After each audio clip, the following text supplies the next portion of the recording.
May one remind you, if I may, that this is not an entertainment. It's nice to sit under trees on a lovely morning, cool, fresh. But in spite of all that, this is not in any way to entertain you. Neither intellectually or emotionally, or try to convince you of anything. We are not doing any kind of propaganda.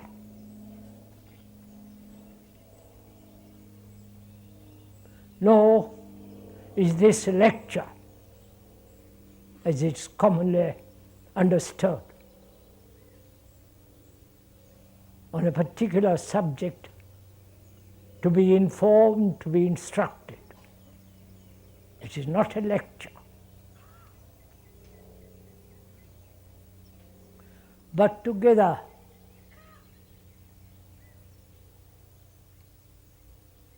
we should look at the world as it is, the whole world, not a particular part of the world or a particular group or be concerned for the moment with our own particular problems, which we have many, but to look at the whole world, the whole earth upon which human beings are living.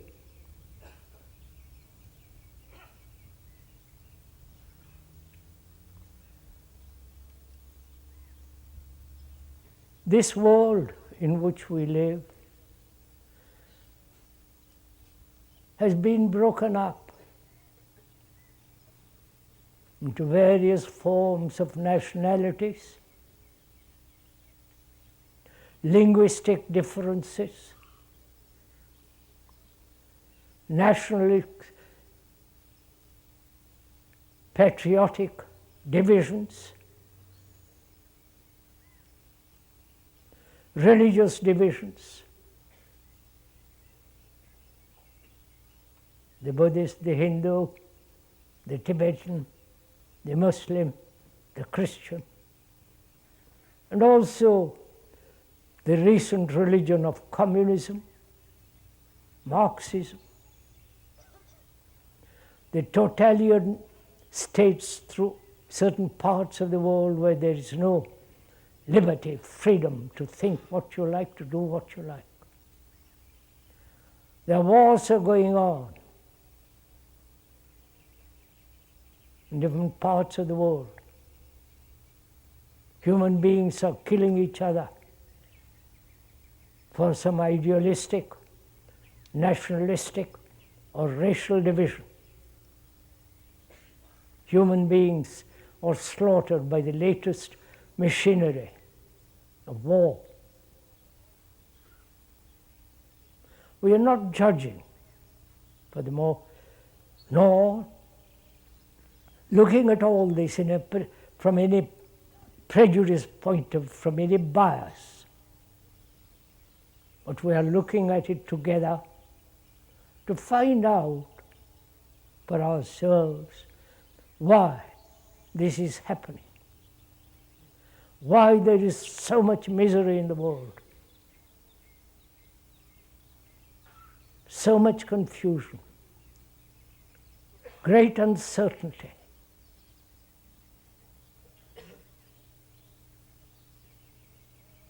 And the world is becoming more and more dangerous to live in.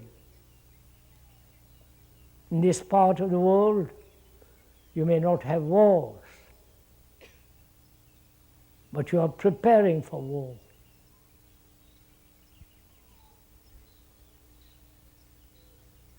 And in this world, there are a great many institutions foundations, organizations, little groups with their particular leaders, the gurus with their absurdities. Each person or each group, each community is separating itself from others. This is what is happening all over the world, more so in this part of the world, where each one wants to do what he likes, to fulfill himself, to express himself.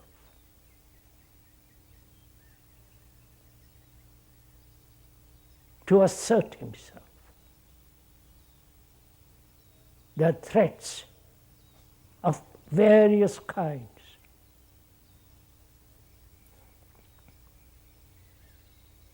This is what is actually going on in the world.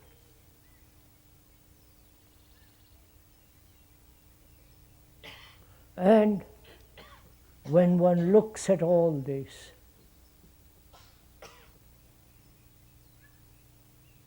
the terror,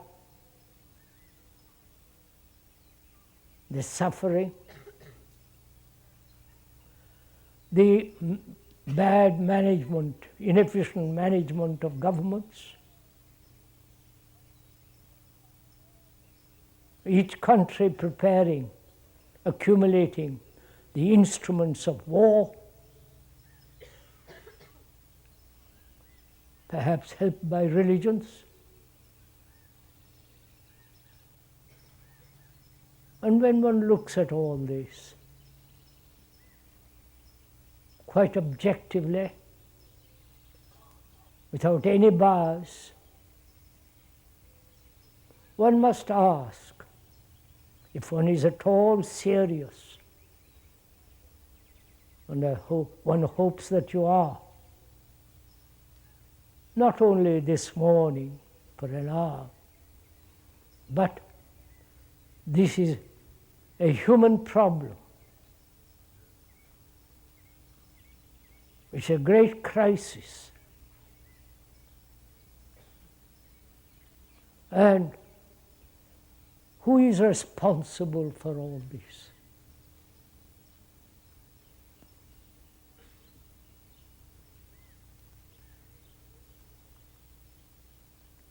One can easily say that it is the environment, the society, the mismanagement, and so on. But in spite of all that, if we can look really seriously, objectively, not as Americans and Hindus or a particular group, but look at all this. Take a journey together to find out for ourselves without being told, without being instructed or informed, who is responsible for all these terrible things that are going on. Not only in the technological world, it's becoming more and more complex. It's a tremendous advancement.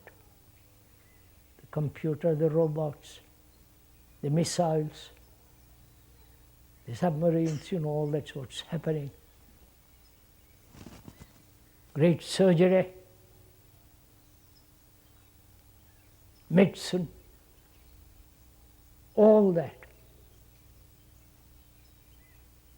Looking at all this,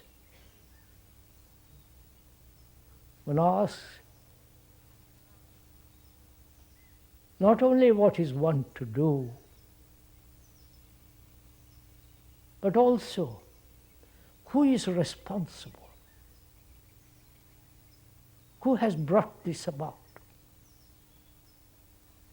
The chaos, the confusion, the utter misery of man.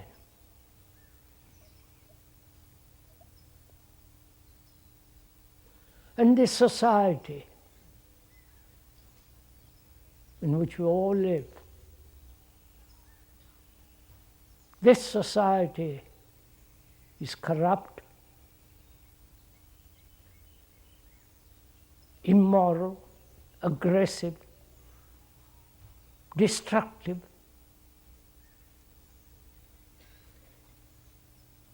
And this society has been going on for thousands of years, modified or primitive, but is the same pattern being repeated thousands of years upon thousands of years. These are all facts. It is not the opinion or the judgment of the speaker.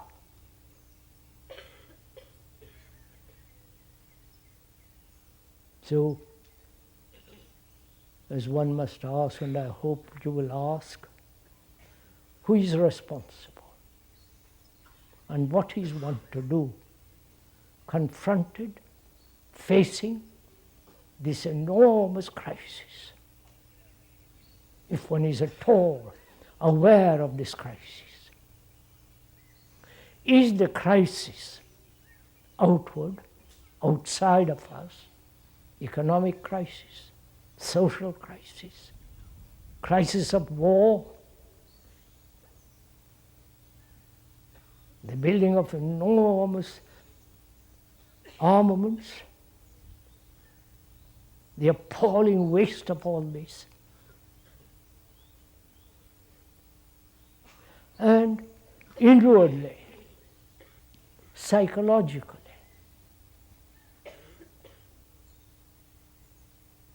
we're also very confused. There's constant conflict, struggle, pain, anxiety, and so on inwardly. And this society, please remember, this is not a lecture. We are together taking a journey into the whole structure which mankind has created. The disorder that human beings have brought about in this world.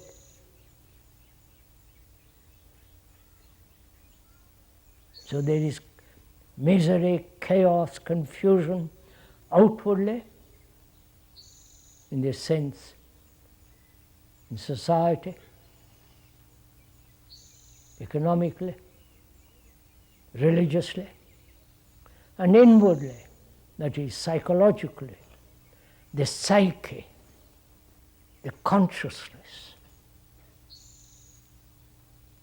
with its content, is pain, belief, struggle, and so on, so on, so on, which we're all going to during these 3 talks here. And since you have taken the trouble to come here,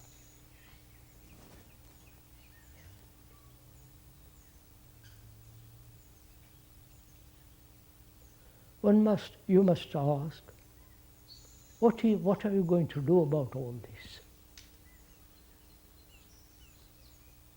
Turn to leaders, better politicians. This one isn't good, but the next one will be better. And the next one will be still better. And so we keep this game going. We have looked to various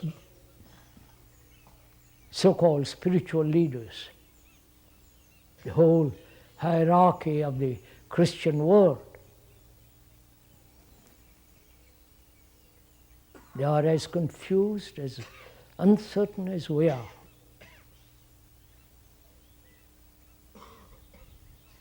If you turn to the psychologists or the psychotherapists, they are like you and me, confused.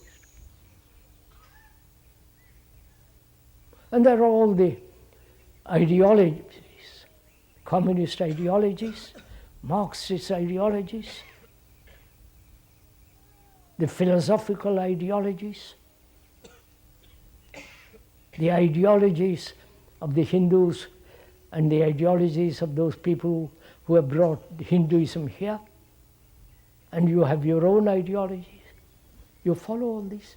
The whole world is fragmented, broken up.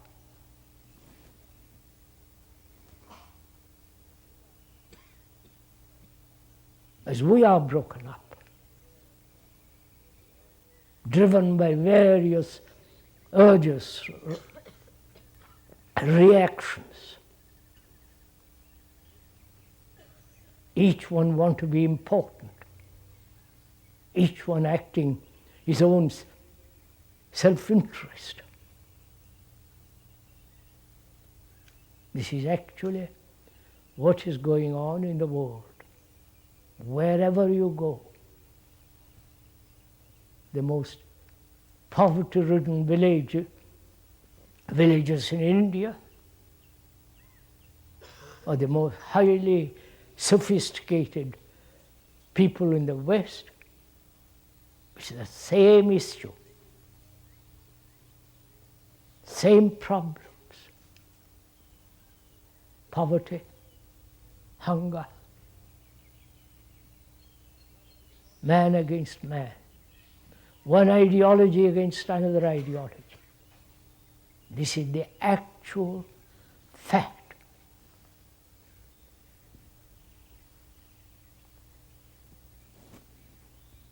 And what are we all going to do about it all?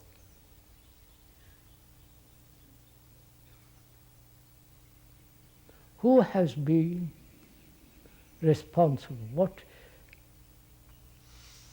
is each one of us responsible?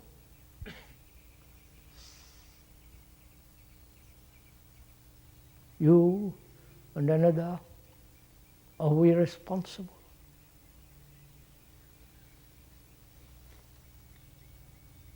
Please do ask this question of yourself. Please, for this morning, if you will, be serious for an hour.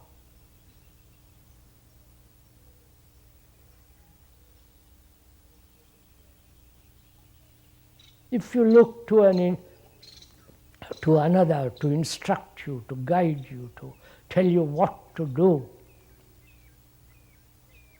and there are people who will do all that, and they too have not, through the centuries, helped man to bring about a different world. Neither so-called spiritual leader, one doesn't like that word spiritual, it's an ugly word, nor so-called statesman. So where will you look? If you don't look for leaders, and all leaders are like the lead, and the various gurus are like the disciples, greedy, money-making, you know all that stuff that's going on. So, if all the leaders in the world have failed, not only in this generation, but in the past generations, and in the future generations either, leaders have not helped. Statesmen throughout the world, if there are any, which I doubt at the present time, They too have not brought about a different society, put an end to wars. So where will you look? The priests have failed. Organizations, institutions have lost their meaning. They have not helped.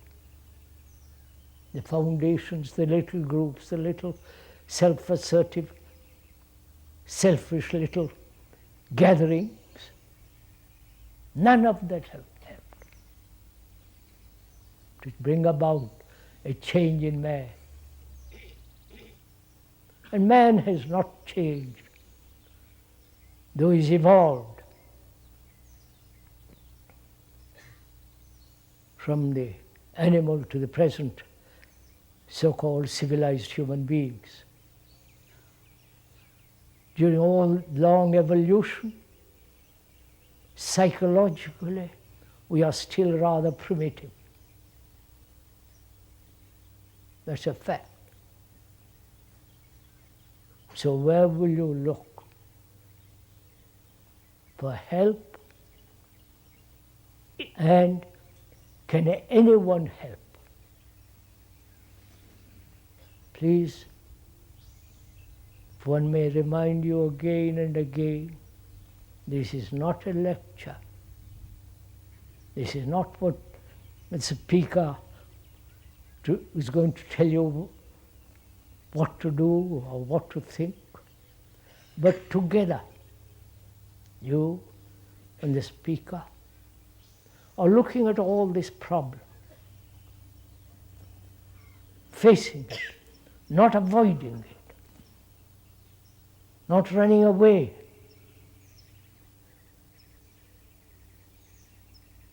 And we have been trained, educated to run away, to seek some kind of comfort, some kind of an answer from somebody. The books can't answer this question. All the religious books cannot possibly answer this question. So,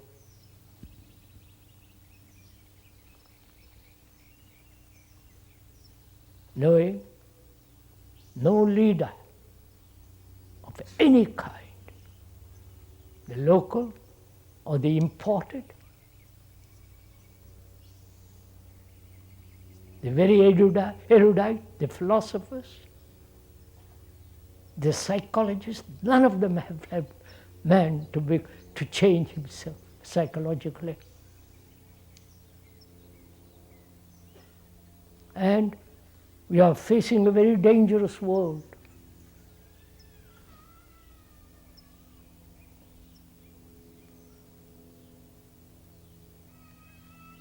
One ideology, the Russian Marxist ideologies, facing the so-called democratic ideologies.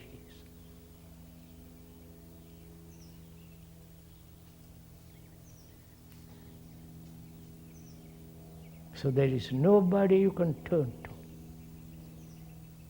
One wonders if you really realize that.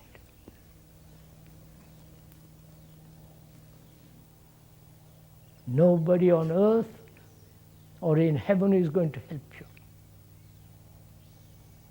You can pray, and to that which you pray to is the creation of your own thought.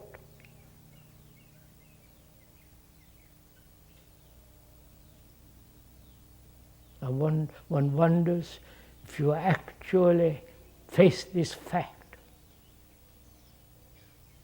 or surreptitiously, in our anxiety, in our confusion, we turn to another.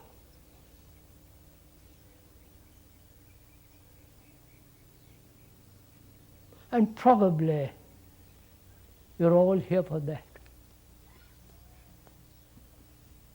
If you're not curious,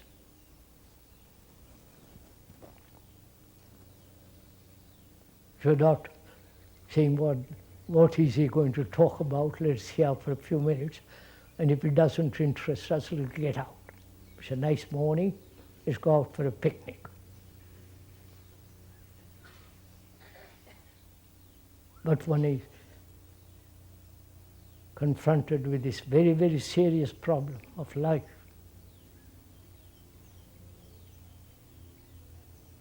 Realizing that there is nobody that can help us.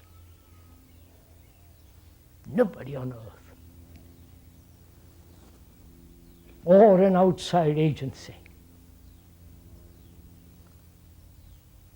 God is the creation of thought, of man.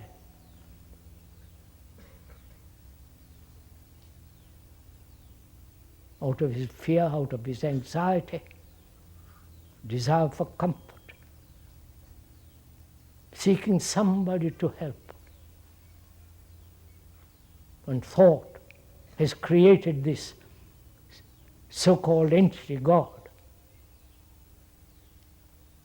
That's a fact. So, realizing all this, facing all this, each one of us is responsible for all this.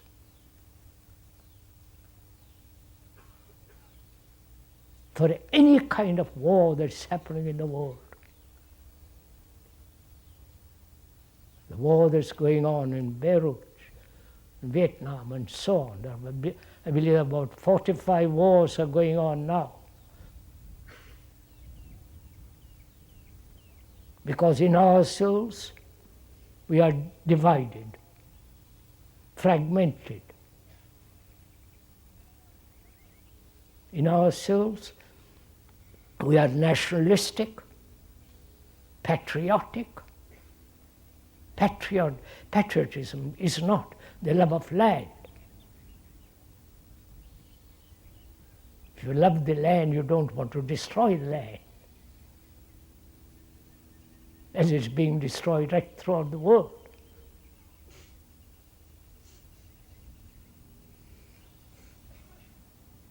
Each one of us wants to fulfill immediately whatever is desire, fulfill it. Encouraged by the psychologists.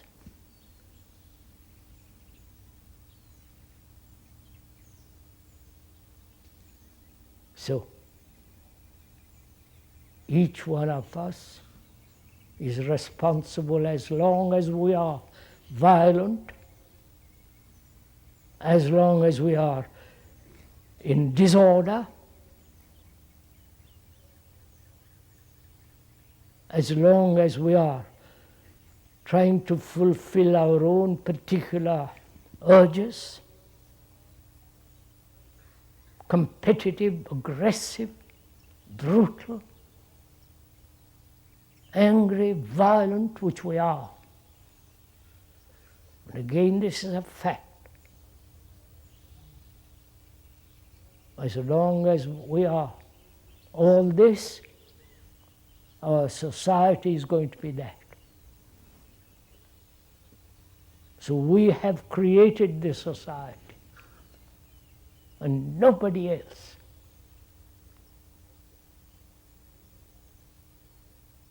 And to bring about a change in society, in the world,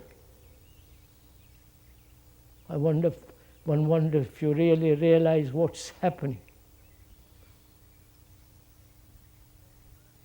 If you're not too self-centered, occupied with your own particular little problems and desires, pleasures, one wonders if you are really aware, in spite of the newspapers and so on, aware of what's happening.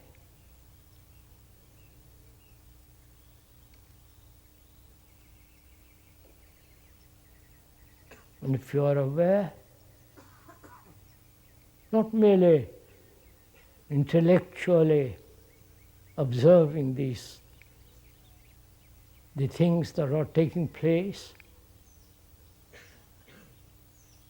you must be greatly concerned not only for yourselves, but for your grandchildren, children, for the future. What's the future of man?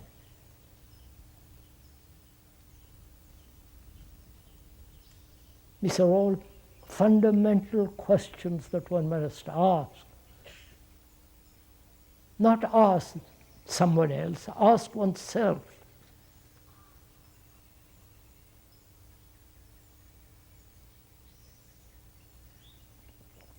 So, who has been responsible? And what can each one of us do?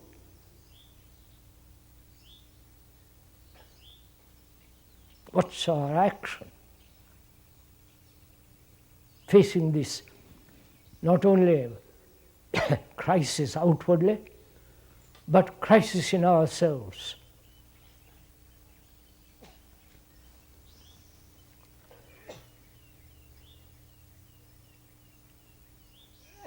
How has all this been brought about?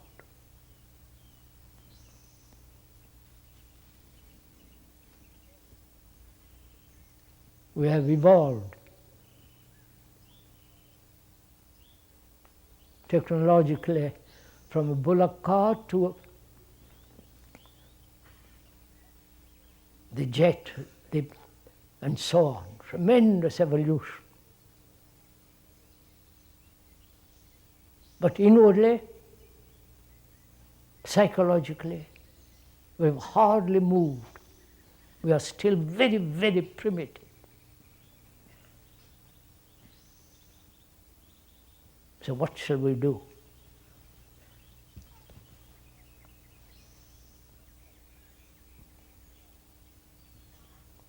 To find out, one must be not only free to look, free from all bias, free from all conclusions. The word conclusion implies to conclude is to shut down.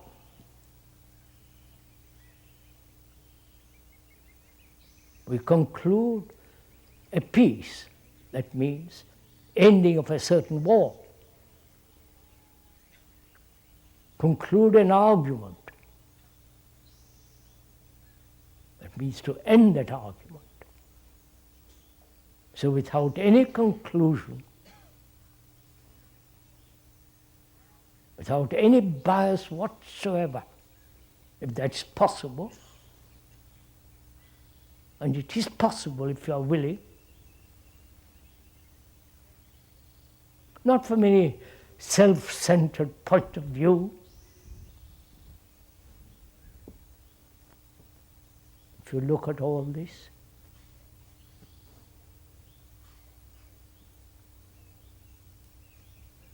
is thought responsible for all this?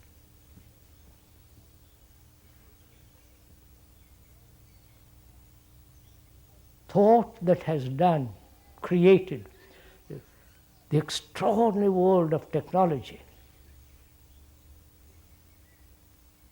the inventions, the extraordinary communications, the subtle surgeries, medicine, the whole infinite movement in the technological world. Thought has been responsible for all that.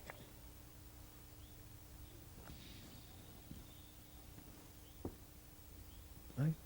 Again, that's a fact. Nobody can deny it. Thought also has created nationalities, divisions, and hoping in divisions to find security.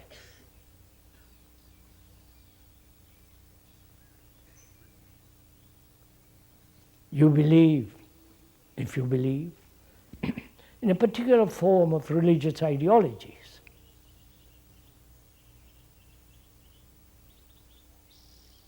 That's again the activity of thought.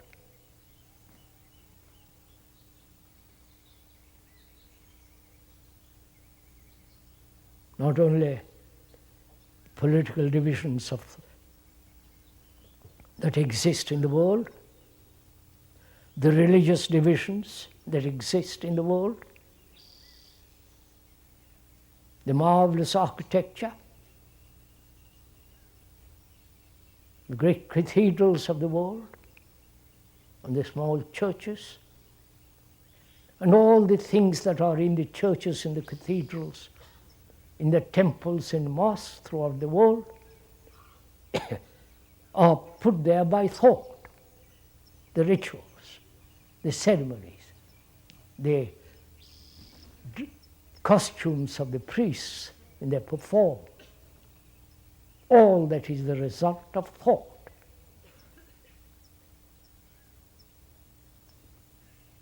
Do you accept that?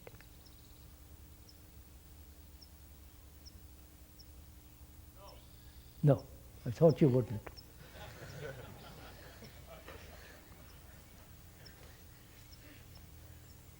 You are thought, aren't you? You are memories. You are remembrances. You are the past.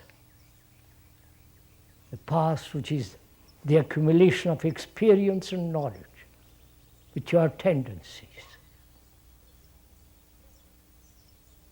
You are memories.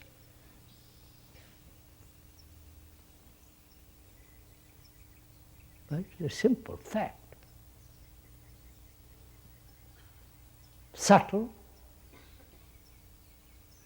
sublimated,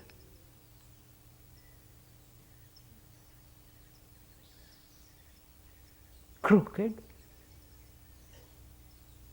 one thought suppressing another thought. Thought is utterly responsible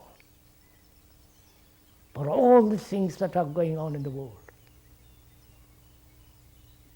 Please examine it. Don't deny it or say it's right or wrong. Look at it. Have the patience, courage, and be serious enough to look at it. It's easy to say no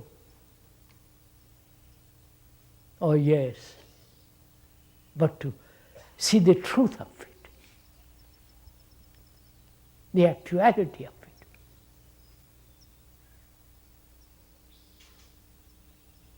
What you believe is the activity of thought. What your relationship with another is the remembrance of thought.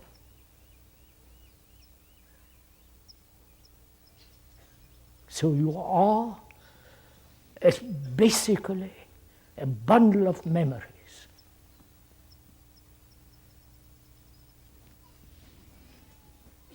You may not like the fact. You may reject it.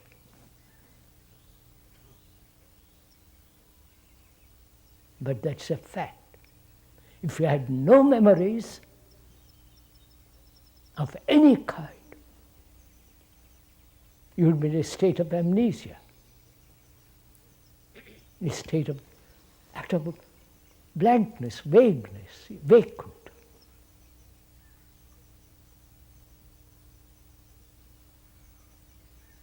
This is a hard thing to face.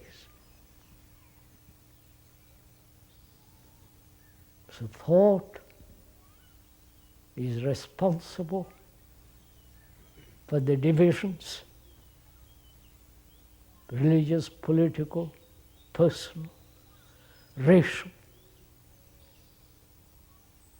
the wars that are going on between the Jew and the Arabs, between various religious groups. It's all the result of thought.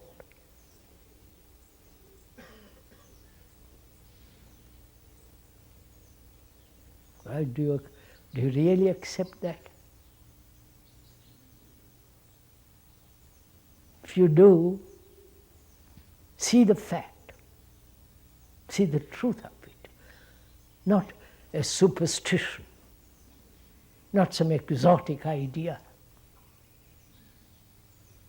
not something imposed upon you by the speaker.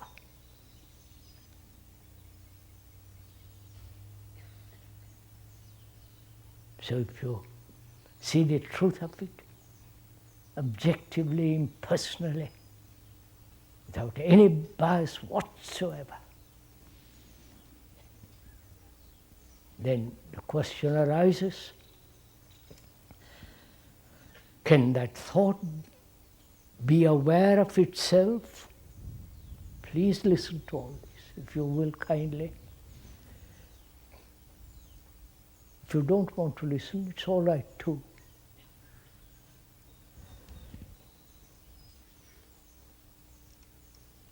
What is one then to do with thought?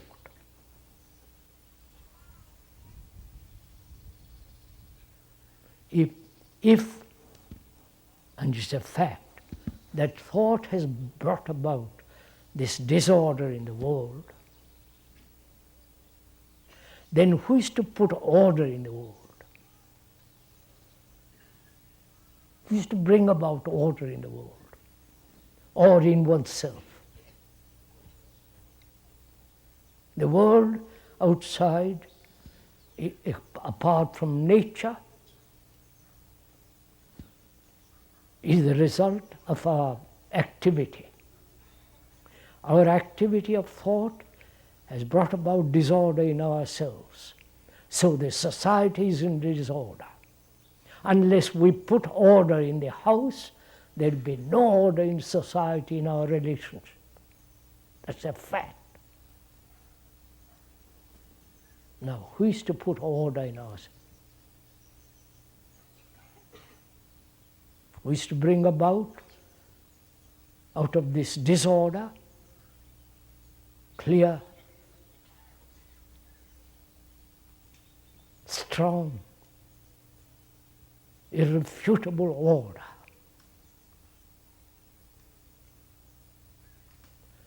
Is the thinker separate from thought? You understand all these questions? Are you interested in all this? If you're not, why are you here? Just to sit under a trees and look at the blue sky and look at those lovely hills? You can do that too. But since you are here, and since the speaker has come a long way to talk, we must together understand these questions and find an answer for ourselves, not to be told like children.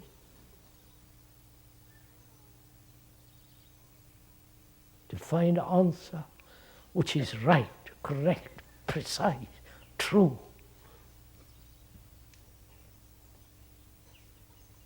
And not depend on anyone.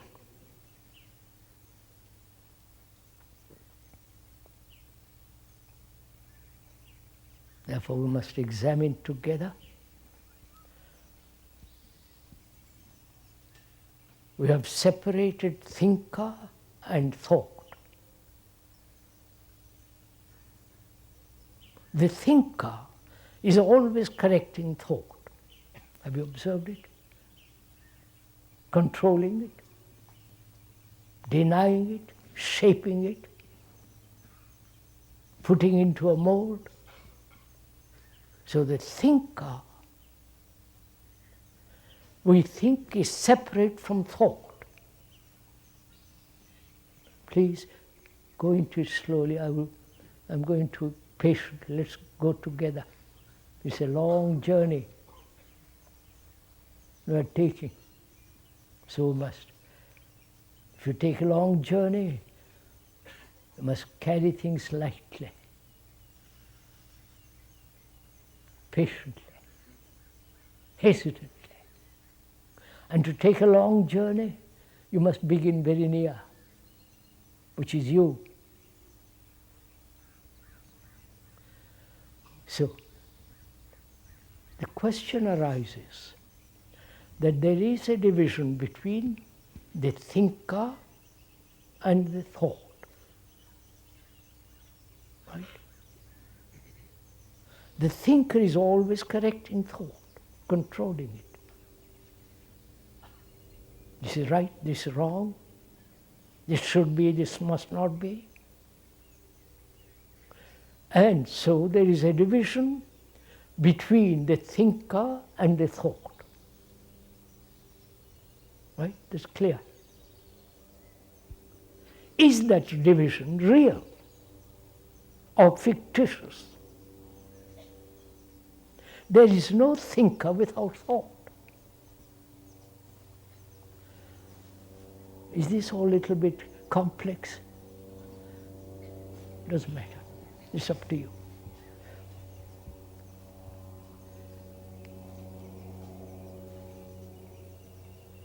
There is a division between the thinker, who is the past, and the thought that is taking place now. And the thinker says that thought is correct or wrong, right, and so on. He controls it. So there is a division between the thinker and the thought. So that is the basis of fragmentation in us. Right? Are we together in this? At least a little bit.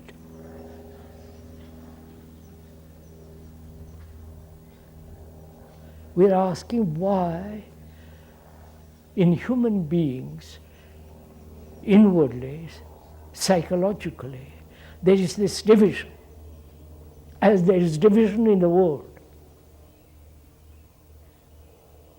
This separation, this fragmentation of human beings, Christian, Jew, all the rest of it. What is the root of this fragmentation? The root of it is there is a division between the two, thinker and the thought. There is no thinker apart from thought. The thinker is the past, so is thought.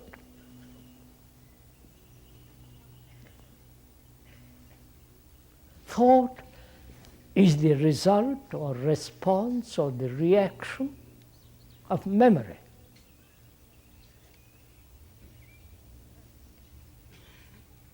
Memory is the result or reaction of knowledge stored in the brain. Knowledge is experience. In the scientific world, in the technological world, in the world of inward world, psychological world, knowledge, experience, memory, and the response of that is thought.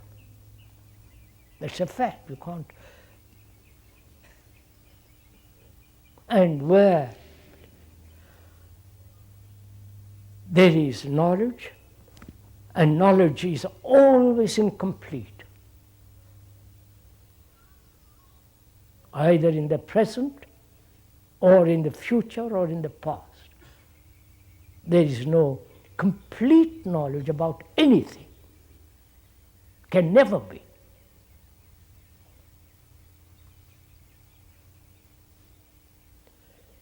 Even the scientists and biologists and archaeologists and so on, they do admit knowledge is limited.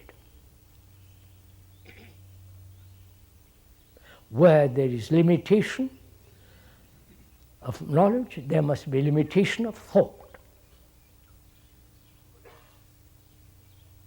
When you say I'm a Christian, it's limited.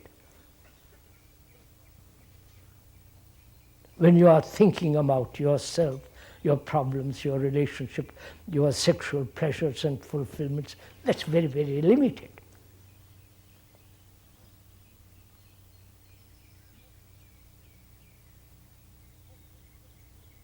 And thought is limited.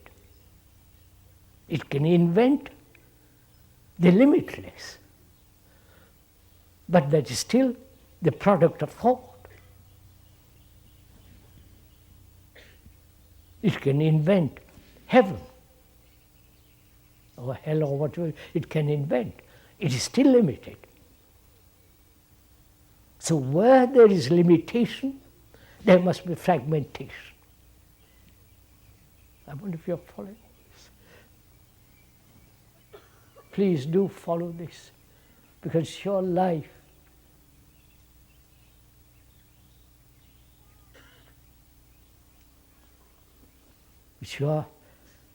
we are talking about daily life. So where there is limitation, there must be conflict. When I say I'm a Hindu, it's limited.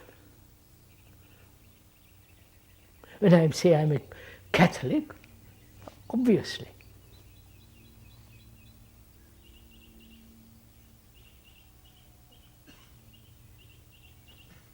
Where there is limitation, there must be division.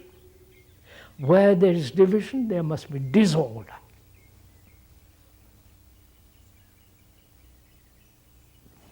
And we live in disorder.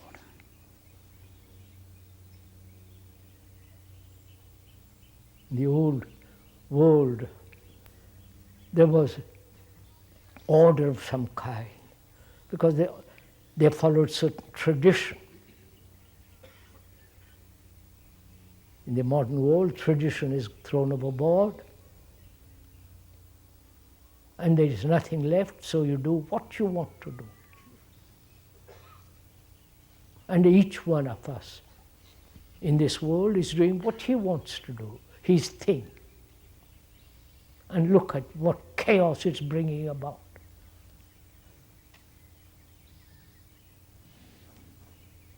Politically, with their lobbies, each individual following his own particular inclination, religious or otherwise. Wonderful, one is aware of all this, what we're all doing.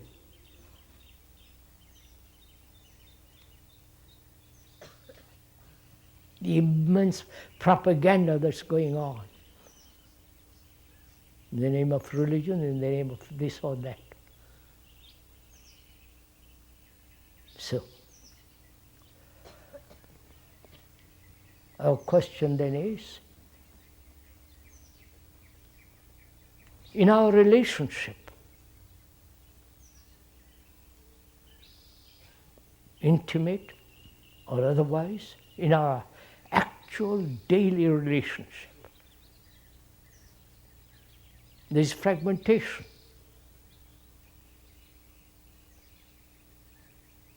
The wife or the girl or the boy or the man follows his own inclinations, his own desires, his own sexual demands and all that.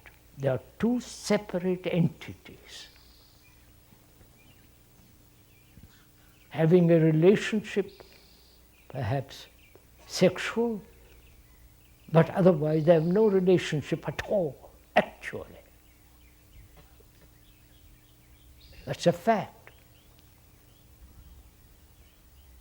Each one is pursuing his own ambition, his own fulfillment, his own urges, inclinations, the obstinacy of each one.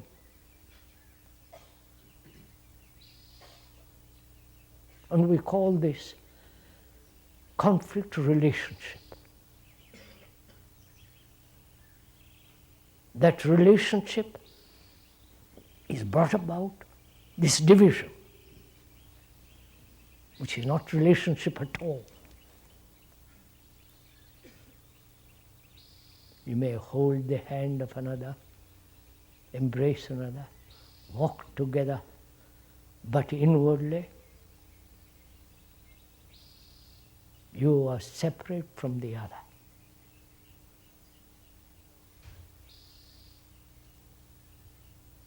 That's a fact. Do face it.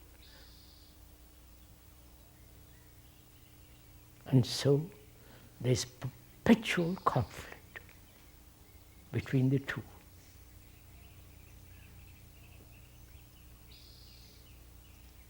And one asks, is it possible to live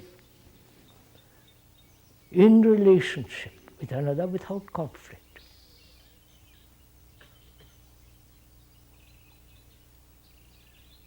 The hermits, the monks, those who live in solitude, whether in the great mountains of India or in this country,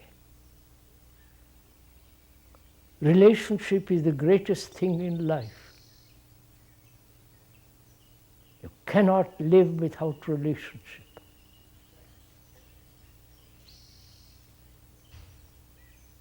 You may withdraw from all relationship,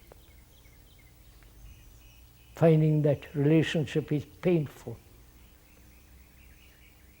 always living in struggle, conflict, possessing or not possessing, jealous, all that happens. There are those who withdraw from all relationship, but they are related. They cannot possibly escape from any kind of relationship. So, is it possible, as it is necessary to live in relationship without a single shadow of conflict? If you are asking this question, please, not the speaker.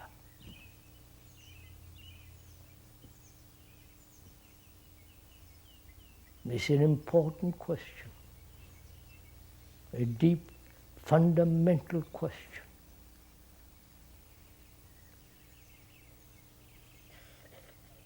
If they cannot live in relationship with each other without conflict, then you will create a world which is full of conflict.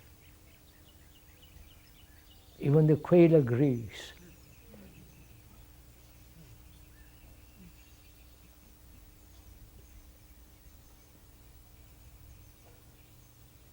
So we're asking, what is the cause of this conflict, of this disorder in our souls, in our relationship, and the disorder that exists outside of us?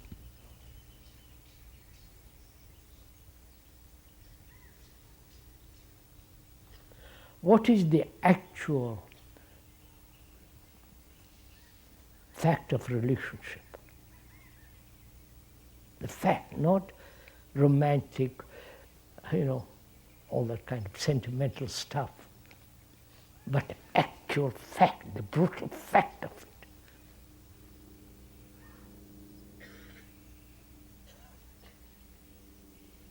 Because if one doesn't really understand the beauty, the depth, the vitality, and the greatness of relationship, we do make a mess of our lives.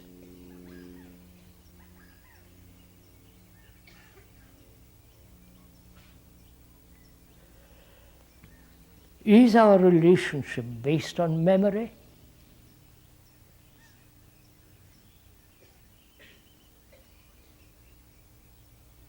Is it based on remembrances? Is it based on the past incidents accumulated as various images, pictures.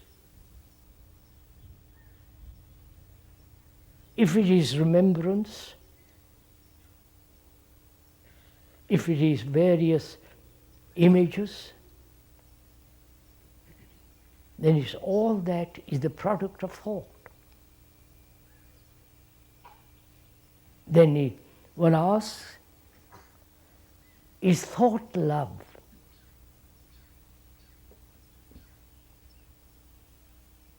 Do please ask these questions of yourself, not that I'm prompting you. We're all grown-up people, I hope.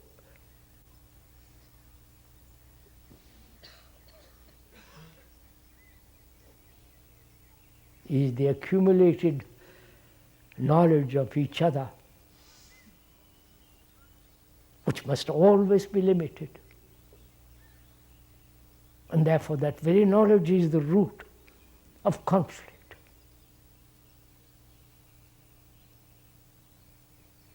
Then is that knowledge, that conflict, is that love? Not love of some romantic idea. Love of God, love of, all that kind of stuff. Love between human beings. A friendship. A sense of communication, communion.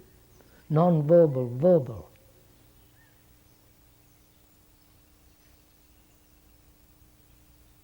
So, is it possible to live with another without a single image, without a single remembrance of the past which has given you pleasure or pain? Do think, look at it.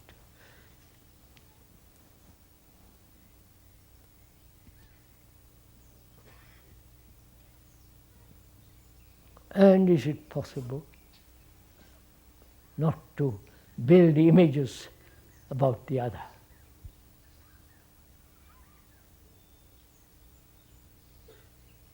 If you do build images about the other, which is knowledge, then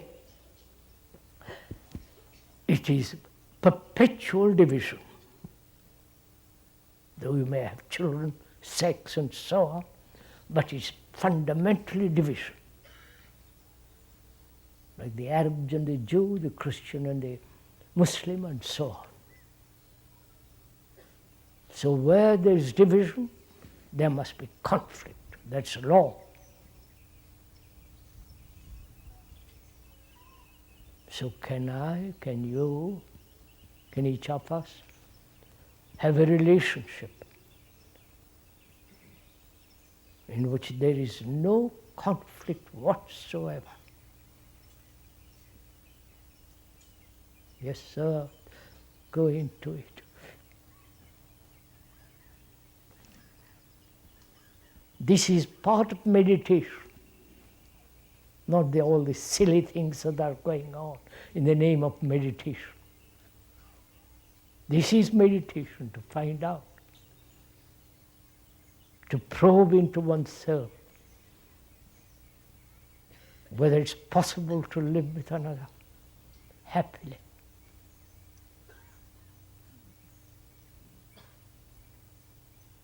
Without domination, without suppression, without the urge to fulfill all that kind of childish stuff.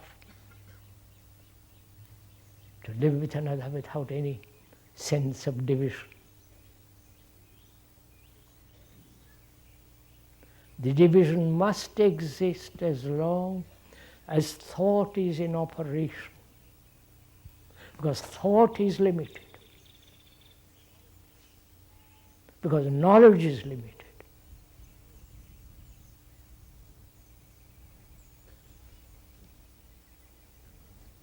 And in that division there is great pain, anxiety, jealousy, hatred. Me first and you after.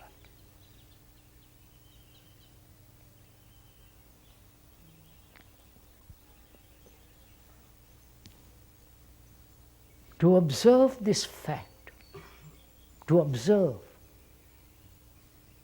not say I must have no division, that sounds silly. To observe the fact that you are first divided, like two parallel lines never meeting, except perhaps sexually, otherwise two separate lines, two separate roads, two separate railway lines.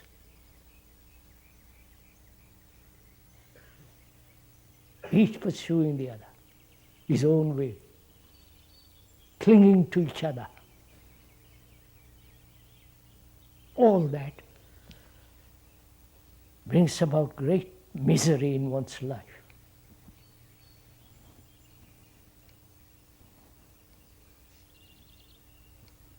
So, to observe the fact that you are divided, and to delve deeply into the fact. When you say my wife, my girlfriend, or this or that, look at the word, feel the word, the weight of the word, the weight of the word relationship.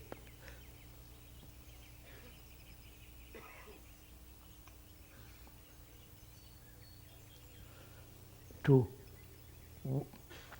weigh the word means to hold the word.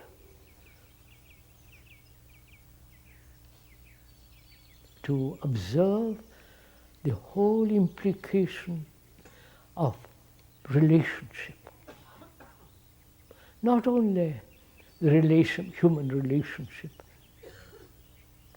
but also the relationship with nature.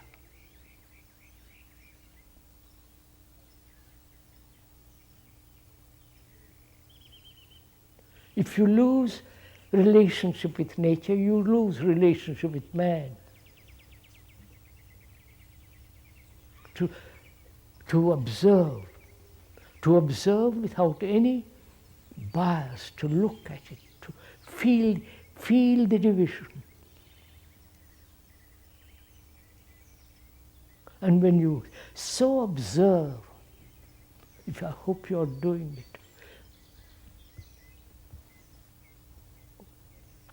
when you so observe, that very observation is like a tremendous light put on the question, on the word relationship. You understand? To observe, I will go into it. To watch, which means to watch without any direction, without the word, without any motive, just to watch all the implications, the content of that word, relationship.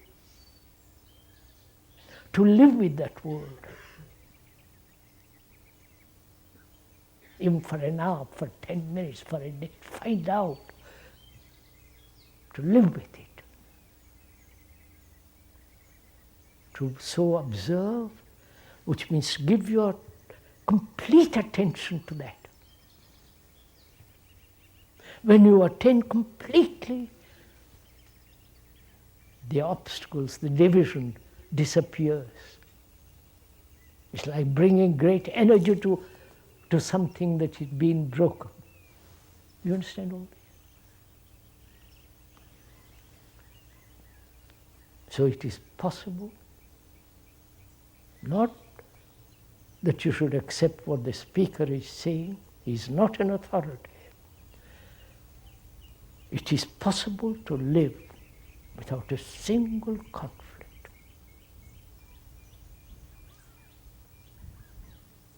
But you may live without conflict, but the other will not.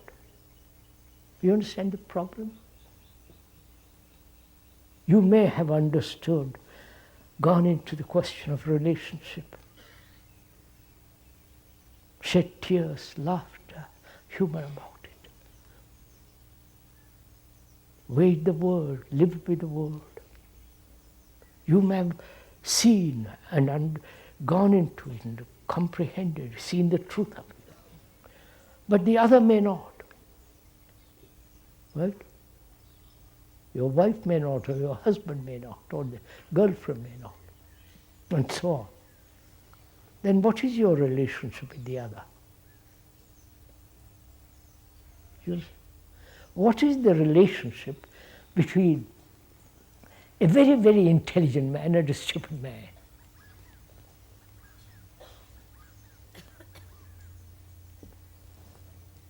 Suppose you are very intelligent, in the ordinary sense of that word for the moment, which is not intelligence at all. Suppose you are very intelligent. Well, what's my relationship to you? I'm dull. I'm rather stupid.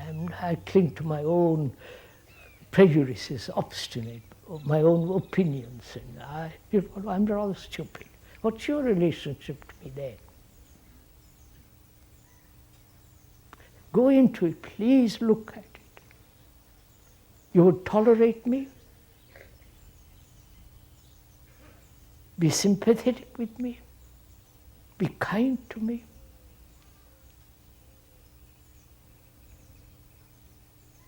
That means there's still the division. You understand?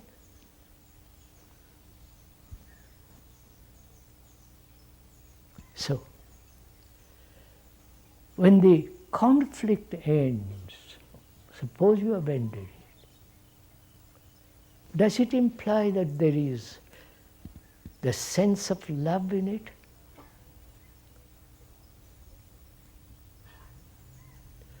We'll talk about love later on, the implication of that word, and the depth of that word, the beauty of that word.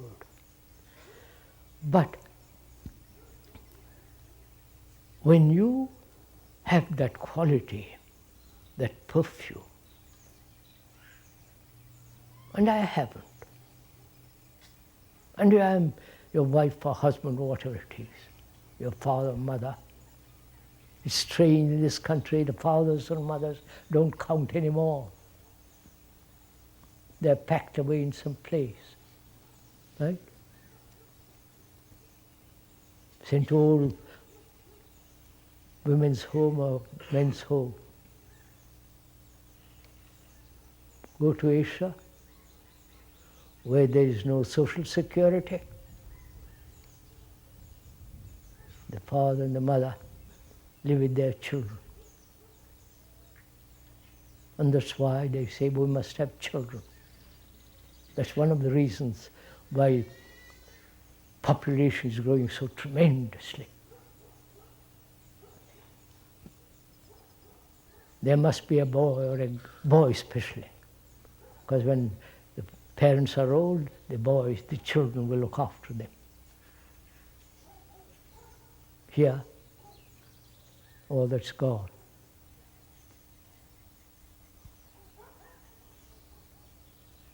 Please consider all this when you talk about relationship with nature. How we are destroying the world, polluting the world, the air, the earth, the sea, destroying the beauty of the earth. And the beauty of relationship.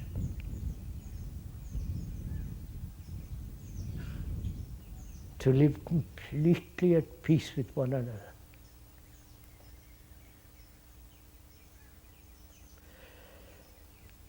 Talking about peace, can there be peace in this world? Not in heaven. That's an old traditional disease.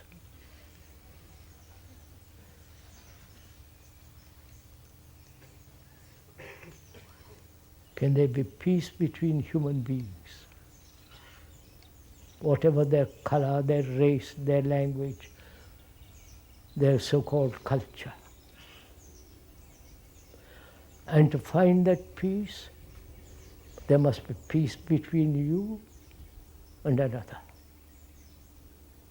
Between you, your wife, your children, you understand?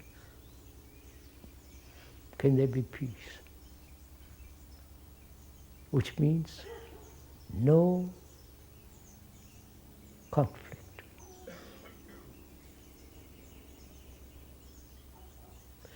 Where there is no conflict, there is something far greater than the activity of thought.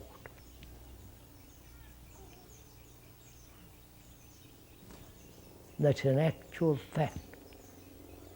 If one comes to the truth that to live without conflict, which doesn't mean you become lazy, a vegetable. On the contrary, we have tremendous energy, not to do more mischief, but to live right.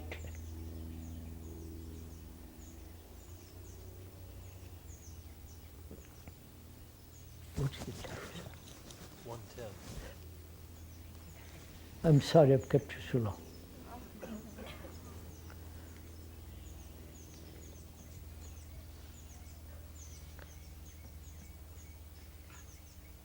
May I get up, please?